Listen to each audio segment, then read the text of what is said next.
Hello, everybody, and welcome to SUCKY Revolution. This is America's first sake podcast. I'm your host, John Puma from the Sake Notes, also the administrator at the Internet Sake Discord, and the guy on the show who is most definitely not the Sake Samurai.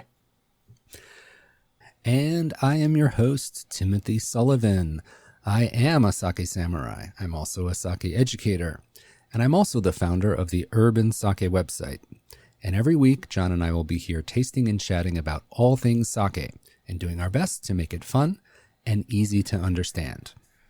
Fantastic. Tim, it's been 50 published episodes. Oh my gosh. It's the big 5-0.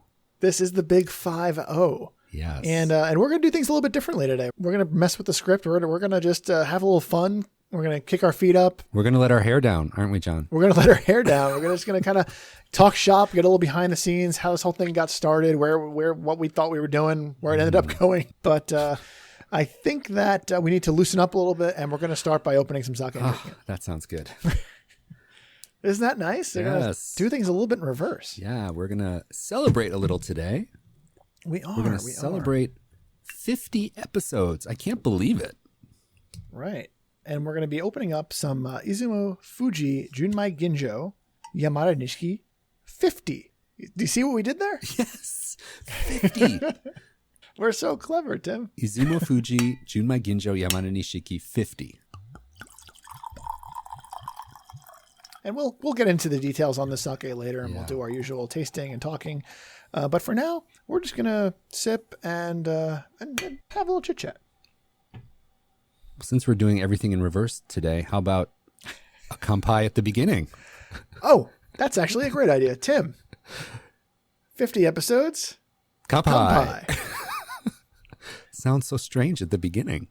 This is good. It is. It's very nice. So it's been 50 episodes, and I think we get this a lot. What's a sake samurai exactly? Talk to me. Well, when I do events, when I'm teaching classes, I'll introduce myself, or sometimes I get introduced by someone else and they say, Timothy's a sake samurai, and people giggle in the audience. They think it's a joke. They think it's something I made up and call myself just for fun, but it is not. It is actually an award, or I guess a title, that's given out by the Japan Sake Brewers Association. So the Japan Sake Brewers Association is a group of brewers, and back in 2005, they came up with this idea that they wanted to produce some program that would allow them to promote sake. And they came up with this idea of honoring people who do something to promote the sake industry. Okay. And every year, which you most definitely do. Every year they give this award to 5 or 6 people, and the majority of those people are in Japan. So I would say every year 4 of the 6 people are Japanese, and maybe 1 or 2 are foreigners. And the first ceremony of Sake Samurai was actually in 2006. Okay. Yep. And I had started my Urban Sake website in 2005. Oh. So I had been blogging and writing about sake back in 2005. And I always have to remind people this was before iPhones, before Instagram, before Facebook. It was like Friendster and blogging. Like that was it. Friendster. Oh my God. Oh, we're dating ourselves right here, aren't we? For the young kids out there, you can Google it. Anyway, so I received this award the second year they offered it. And really? Yes, So 2007 then? Yeah. So I was the second generation of Sake Samurai, and nobody was more surprised than me. First of all, it hadn't been around that long, so not many people knew what it was. But I got a call from them, and they're like, we'd like to offer you this award. We're going to fly you to Japan. That's awesome. Yeah. So I got flown to Japan, and Not bad. I have to underscore that I had never been to Japan before. So going to get this award. This was the first time you went to Japan? Yes. Well, this is a story. Yeah. So I arrived in Japan, and it was in Kyoto. So I flew to Kyoto. I got off the plane. I went to the hotel. And the next morning I got up and I got a call and they're like, okay, come to this Shinto shrine in Kyoto, Shimogamo Jinja. Just tell the taxi driver that. So I went to the shrine in the morning and I get out and it's my first moments in Japan. Like I had just arrived and it was like, oh my gosh, where am I? What is this? What's going on? They had this Shinto ceremony where I was like brought into the fellowship of the Sake Samurai, and I was up on this stage in this UNESCO World Heritage Shinto shrine, and I was like had jet lag, and I was like, where am I? What's going on? It was so crazy. And it was my first trip to Japan ever. And the ceremony, basically you sign a book and then you swear to certain vows that you'll promote. Can you share these vows? Yes, I can. All right. So one is to love sake and the beautiful culture of Japan. The next one is check. You've been doing that. Check. Strive to gain a deeper understanding of sake culture and work on behalf of its further development. Check. So far, you're 2 for 2. And the third one is spread the word about Japanese sake around the world with pride and passion. Which I think that you've done every moment I've known you for however many years it's been that I've known you. Yes. And that's awesome. It was mind blowing. Like it was unbelievable. It's one of those experiences when it's happening to you. You're like, am I watching a movie or is this really happening to me? That's what it felt like. And then when I got back from that experience, those words like promote sake around the world with pride and passion, those words kept ringing in my ears. And a few months after becoming a sake samurai, I actually got up the nerve to teach my first sake class in front of people. Oh, so this was before you were teaching, but after you had started Urban Sake. Exactly. Okay. So when I first started Urban Sake, it was like a hobby. It was a passion project. And I was just writing funny blog posts about all the restaurants I went to and the sakes I tried. And I had never been to Japan, did not speak Japanese, knew very little about the depths of Japanese culture or sake culture. And I was just reporting on what I was experiencing. And when I got back from that, what you could call a deep dive into Japanese sake culture, and the ceremony was led by all these brewers who run these esteemed breweries. So I got to hang out with them and talk to them, and they were so welcoming and so kind. And that really lit a fire under me to start doing sake promotion more actively. And I decided to teach my first class. I was very nervous and did not do a good job. And I remember I forced like all the people that I worked with to come to my first sake class so that I had a cheering section there. Oh, hey, that every little bit helps. Yeah, and it wasn't the best class I ever taught, that's for sure. But I mean, it was your first try, shouldn't it? Yeah, so it got better, and it sparked a real passion for me for wanting to teach and spread the word. And ever since then, I've been trying to live those sake samurai vows. So that's really what it's all about. That is fantastic, and thank you for telling that story. I knew vaguely what it meant, and I understood that it was.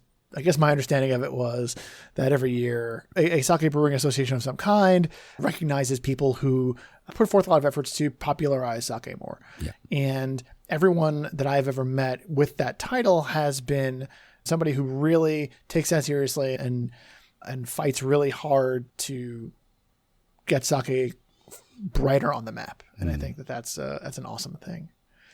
Very cool. Thank you for answering that. It's funny. My wife was telling a coworker once that John has this podcast where they talk about sake. It's like him and this sake samurai, and they talk all about sake. And the guy was like, "Wait, what? What's a sake samurai? What is that?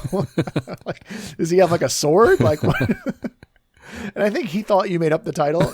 Everybody does. Is completely in line with what you said. And it's like, no, this is the thing. When people ask me all the time if I have a sword, I'm like, no, sake samurai wield bottles.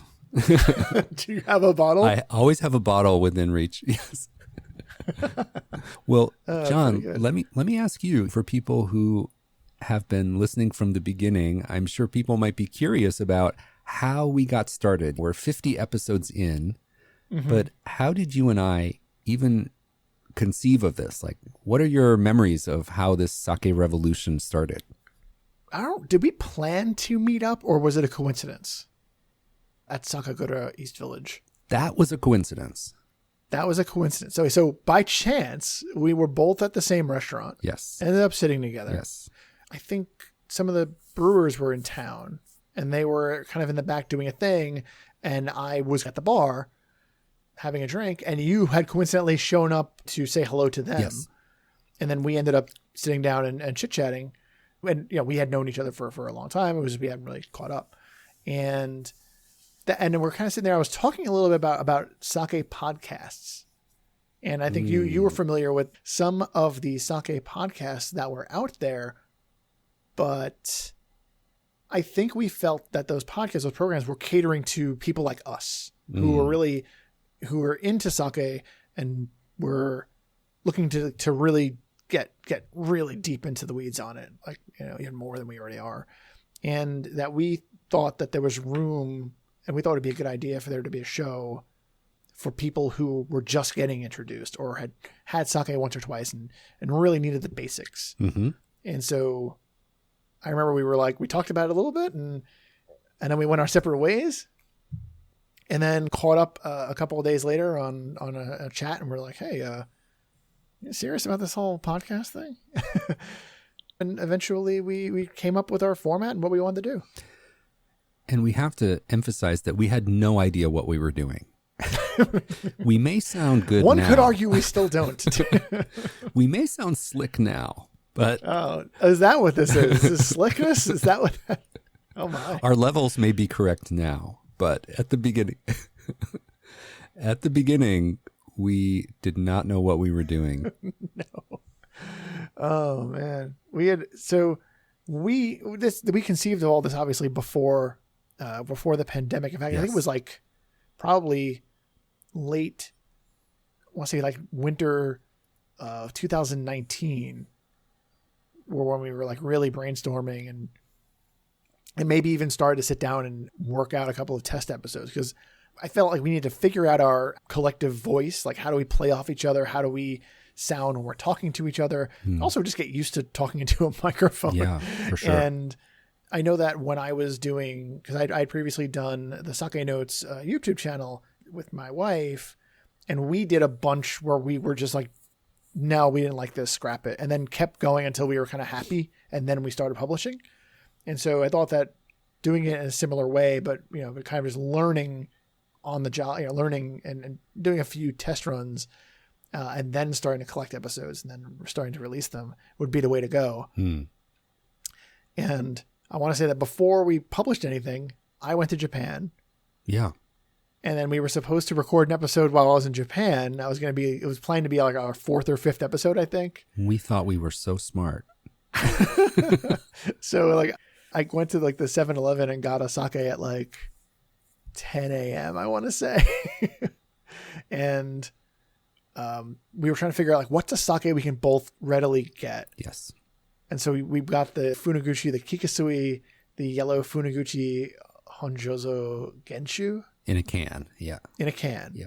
But the local 7-Eleven by my hotel didn't have the can that the normal little can that we had in the US. They had a little 300 milliliter can with like a twist top. Yep.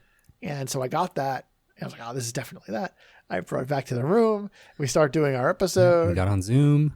We started recording. We got on Zoom, started recording.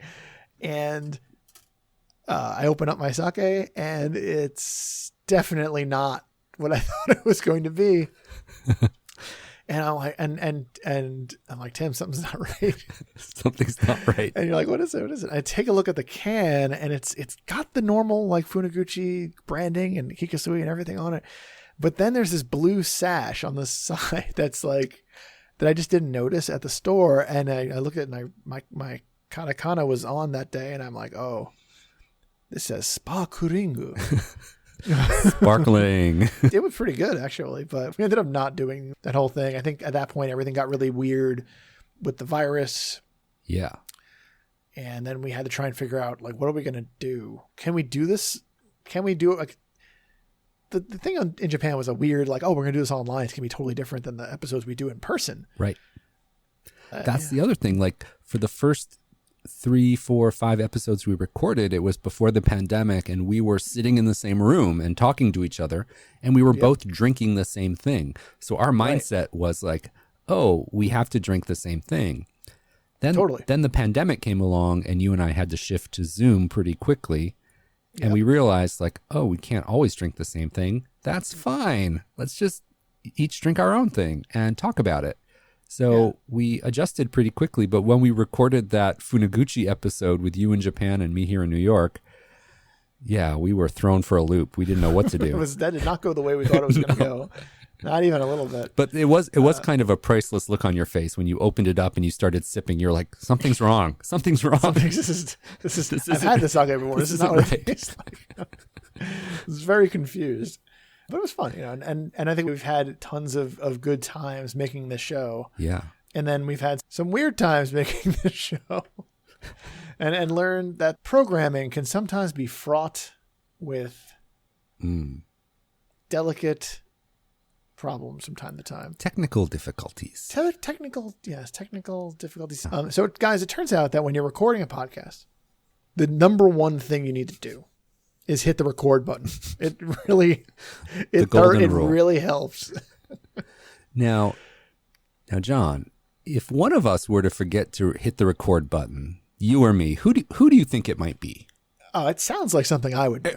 But ironically, it's something that I actually did. So also, I think it's hilarious that you immediately are like, well, obviously John would be the one who gets to hit the button. I don't know what you're trying to say about me. No, true. But I agree with you. True confession time. I did once forget to hit the record button. Completely. Yes. And we got an entire episode. We got 80% through the episode. 80% of the episode, and we're going, and I thought it was a great one too. I was like, we're hitting this, we're vibing off each other. This is fantastic. And then at some point, you're just like, you looked up and you're like, bad news. Look of terror. Look of terror, definitely look of terror. Yes. And I was like, I don't understand what's wrong. But I felt horrible. You were really good about it. We regrouped and we started again, and no one was the wiser except for us. And now everybody knows, but everybody knows. Yeah. We're not going to say what episode that was. No. Yes. But one of our episodes, 1 through 49, one of them is a complete redo. Yes. Oh yeah. I had a good time. Well, dealing with the recording software and all those things, those aren't the only technical difficulties we have. If anyone has ever visited our website, SUCKYRevolution.com, which I encourage you to do. Good plug. Check out our show notes. One thing that we include... Please check out our show notes because a lot of work goes into it. One thing we do every week that I think is really important for accessibility and for helping with SEO and all types of things, it's a really good thing to do, is to produce a transcript of the talking that we do. So every week we record our audio, and then the service that we use does an automated transcript of what we say. About 40% of what we say is obscure Japanese sake vocabulary that is not part of the English dictionary. So we get a lot of really funny translation mistakes. Faux pas? I want to say. The transcription mistakes are kind of hilarious. So every week we run the automated scripts on our audio, and it spits out its best guess at what we're saying. Its best guess. Yes. And we have a small collection that we'd like to share with you. Yes. Of some of the greatest hits, the ones that are safe for work, at least. Well, there's some few that were not so much. But frequently I am from the suckiness.com. Yes. John Puma from the suckiness.com. That would be the sakenotes.com. Yeah. Yes. The suckiness. And also, I'm a soccer nerd. On occasion, Tim has been a soccer samurai, come on, let's make that a thing. If it's not already a thing. I've also been the sucky educator. Sucky educator, yes. All things sucking.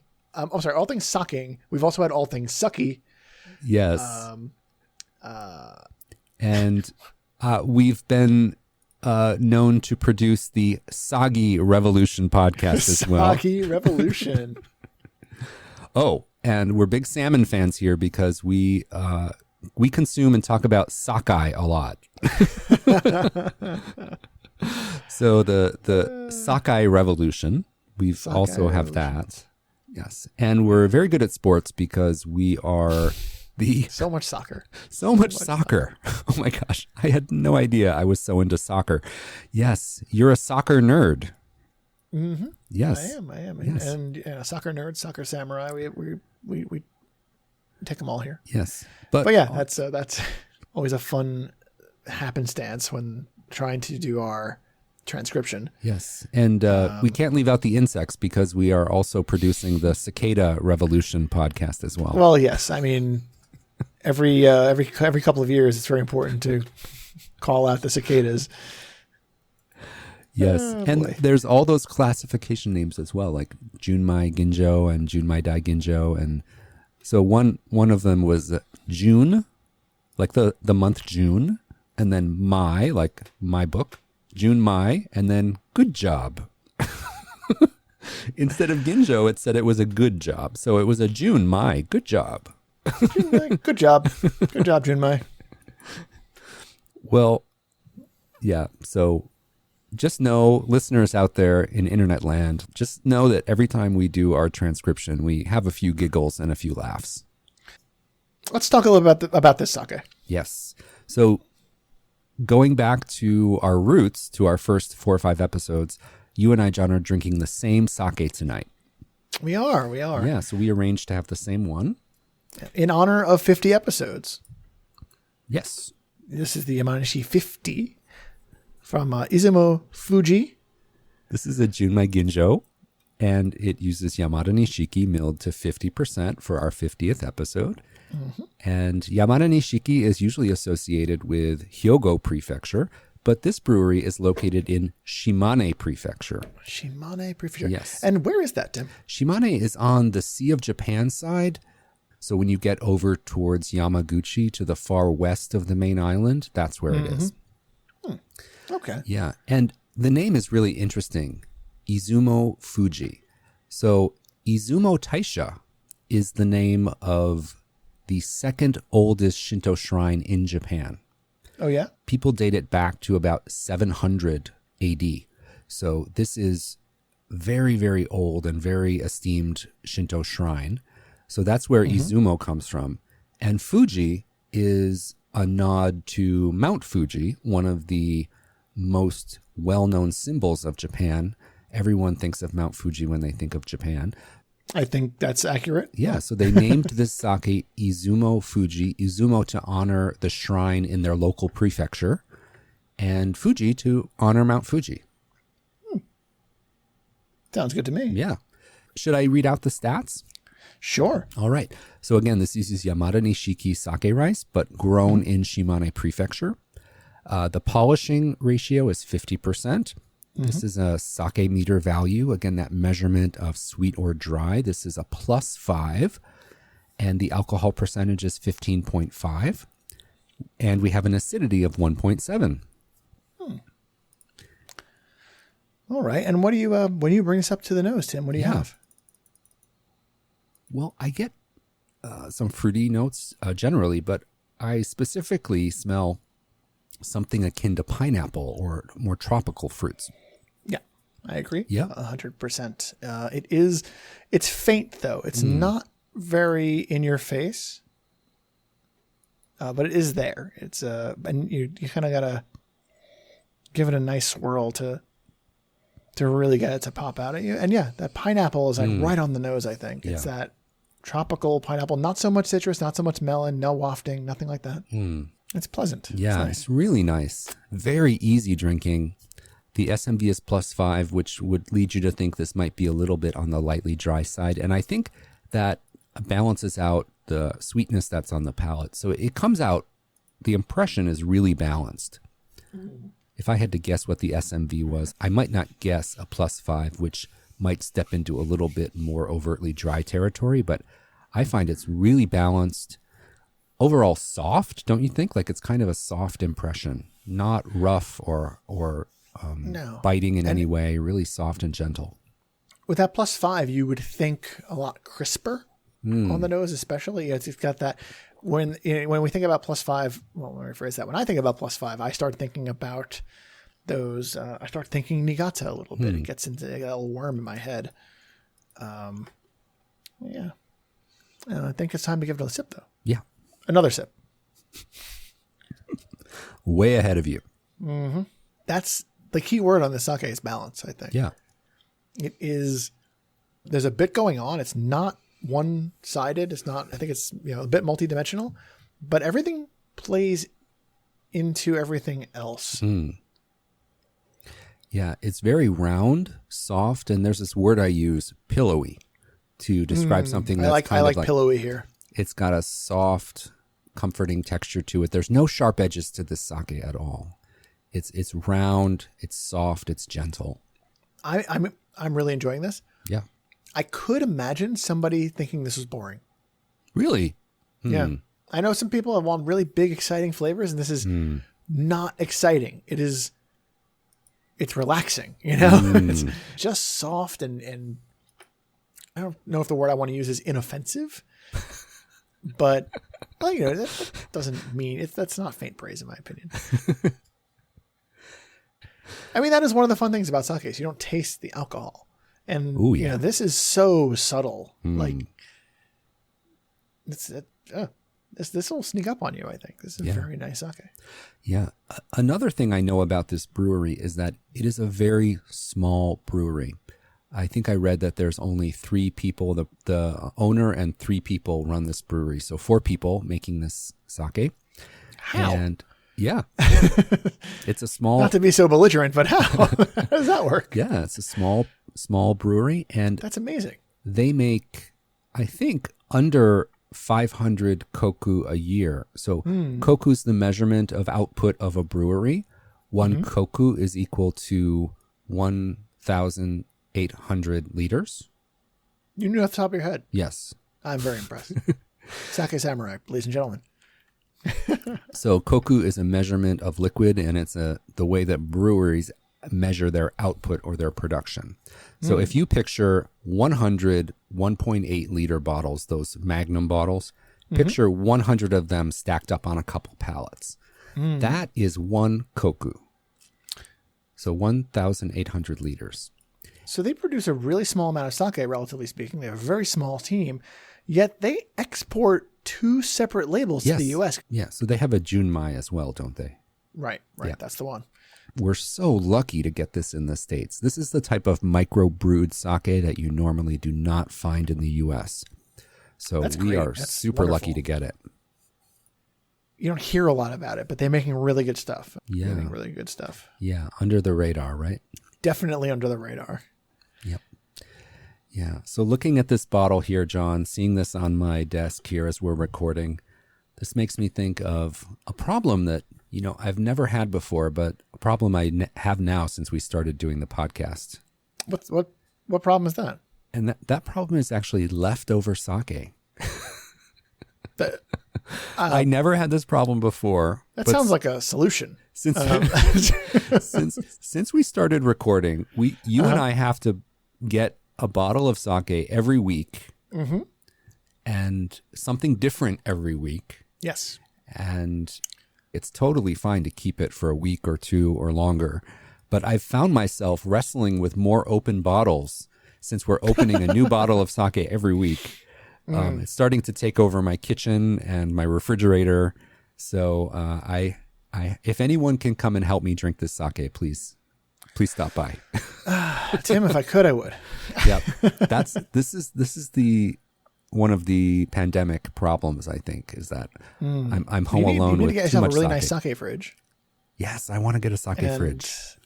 And you need to convince Scott to drink more sake. That's not. And these problems solve themselves. These are problems that aren't really problems. Really, you just gotta. Modern problems require modern solutions. Do you have this problem as well? Like a lot of open bottles in your fridge? Not tremendously. So in my fridge, there are sakes that are for me, and there are sakes that are for my shell. Okay. And Michelle also drinks a lot of kind of like refreshing summery wines. She likes cocktails. Like she has a lot more cocktails than I do. But the sakes that she generally drinks aren't going to go bad. Yeah. Ever. Indestructible. Yes. So the qualities that she likes in a sake mean that she can leave these on the shelf and they're only going to get better. Like we have sakes that aren't even in the refrigerator for her, and she's going to be thrilled when she finally drinks them. And they've been open for months, but these sakes aren't going to go bad. My sakes are very fragile and I didn't drink them fast. So I do. Okay. That's my solution. My solution is I need to, these sakes, if I don't drink the sake, it's going to go bad. And that is wasteful, and I will not have it happen in my home. You will not stand for it. No, not at all. I do enjoy finding out how a sake changes over time. Yeah, because I agree. It's not like every sake does. It's not like it's like, 2 weeks and this is just bad. It's like, not necessarily. It's different. It's different. And I think that the thing that I always get told is gets away from the brewer intent. Yes. But I don't want people to mistake that concept from necessarily bad. It's different. Yeah. And it does get away from what they were looking to accomplish in a lot of cases, but it's not intrinsically negative. Like sometimes really fun things happen when you do that.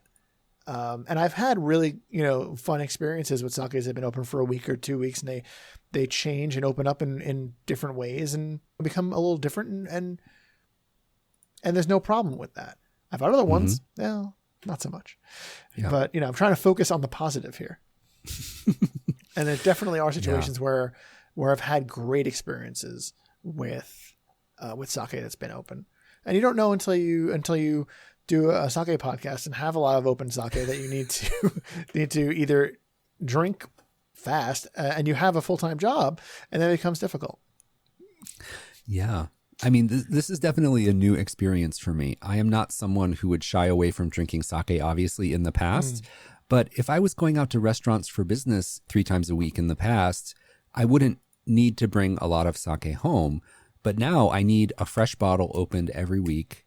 And it is interesting. I agree with you that maybe a sake that we tasted 4 weeks ago on the podcast is in the back of my fridge and I pull it out and taste it. Sometimes it is evolved in a very interesting, delicious way, and sometimes not. Sometimes I'm like, I like this better fresh. So it really is a case-by-case basis, isn't it? Yeah. It is a little unpredictable, I want to say. Until you've done it, and then you know. Yes. But I have had those good experiences. I'm really glad I have. That's always a nice thing to get surprised. So, John, I got one last question for you before we wind up. We've gotten through 50 episodes, almost a year under our belt. What 50? What are your hopes for the next 50 episodes of SUCKY Revolution? What do you want to see happening for, let's say, for our second season out on the air? Well, I feel that as we go along, it's like we started this to bring new people on, right? And to be a resource for people who are not familiar with sake, haven't had it. But now, as we go on, like, do we build on that? Do we get more complex? Do we get deeper? Do we go down the rabbit hole? Do we, as the pandemic opens up, do we get to do travel? Is that a fun thing we get to play with? Guests? What kind of guests do we get to have on? We've had myriad sake samurais. I feel like I'm surrounded half the time on the show. We've had American sake brewers. We've had representatives from distributors. Mm-hmm. We have had Japanese sake brewers. Like, where do we go next? Like, what's the next horizon? And that's what I'm looking at. I want to know, what do we do next? What's going to be fun? I think maybe travel. That sounds like fun. On location stuff. Yeah. Decibel was a lot of fun. I think more on location would be something that I would look forward to doing. I would love to one day do an episode from a brewery. Oh yeah. Yeah. I think that's my bucket list item here for the show. I would love to do something on location at a brewery. I think that would be a lot of fun. What about you? Well, I really think the on-location thing is something I envisioned us doing from the very beginning. Doing our recording from different locations and interviewing people in their spaces, not over Zoom. Yeah. And I think if we have the possibility to do that, that would be a great way to expand the show in the future. For sure. So we want to travel. We want to travel. That's what it boils down to. I think we want to get out of the house. I think Japan is calling. If only. So, Mr. Sullivan, once again, thank you for being here with me for 50 plus episodes of this show. And thank you to everyone at home who has been listening. We do see the numbers increasing. We really appreciate it. You guys are telling your friends, you're subscribing, you are leaving us reviews. And John, I have to say thank you to you too. You are my favorite sucky nerd of all time. Yay. I guess. Hurrah. Hopefully next year we'll do another one of these, episode 100. Oh my gosh. Yeah. Can you believe it? I mean, we got a ways to go, but we'll get there. We'll get there. Yeah, absolutely. So where can our fans find you on the internet, Mr. Sullivan? Well, I am at everything Urban Sake. So if you go to Instagram, if you go to Twitter, you can find me at Urban Sake. And also my website is urbansake.com. And how about you, Mr. Puma? Where can people find you online? I am often John Puma NYC on social media. I am also often the Sake Notes. The Sake Notes tends to be the more sake-focused stuff. And if you do want to come and chit-chat with me, go over to Reddit's r/sake, and there's a link to our Discord there. And by our, I mean the Reddit's Discord. It's not officially the SUCKY Revolution Discord. And you can come and chit-chat with us about sake. And then also every Thursday night we get together on Zoom and have a couple of drinks.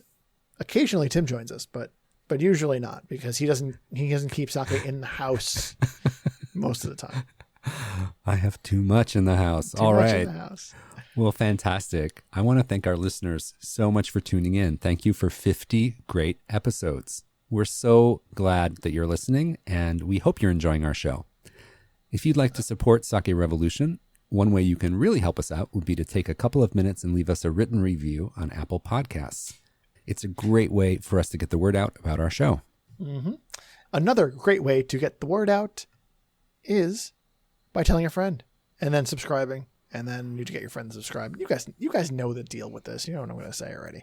But yes, please subscribe, tell your friends, bring more people into the revolution. This is a small endeavor. It is just Tim and I doing this. It's a two-man job for the most part. And, the website's something that we do, the editing, the production, the whole thing, in addition to being your faithful hosts. And we are very glad that you guys are out here listening.